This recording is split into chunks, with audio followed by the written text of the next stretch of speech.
Mimi at ang nawawalang bituin, tema ng kanta.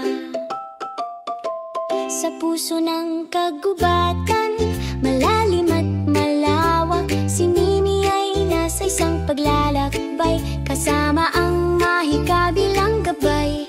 Ang nawawalang bituin ay naghihintay, maliwanag at malapit, susundan niya ang liwanag na may tabang at kagalakan.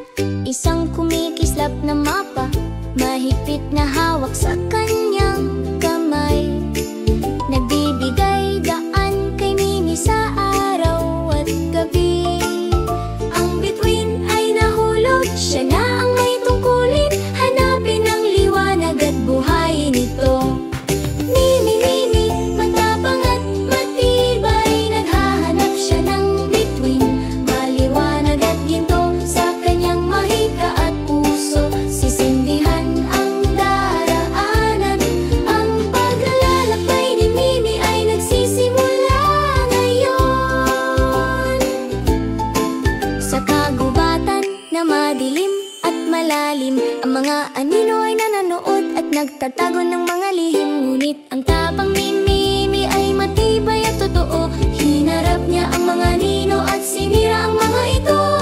Mimi, Mimi, matapang at matibay, naghahanap siya ng bituin, maliwanag at ginto sa kanyang mahika at puso, sisindihan ang daraanan.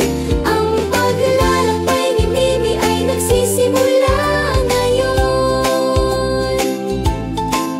Ang ilog ay dumadaloy, mabilis ang agos, itinataglay nito ang susi sa nakaraan at hinaharap. Ngunit sa kanyang mahika, maglalakbay si Mimi. Ang ilog ay hindi siya matitigil, oras na para maglakbay.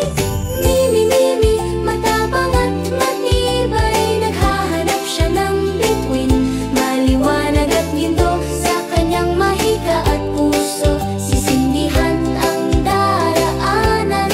Ang paglalakbay ni Mimi ay nagsisimula ngayon.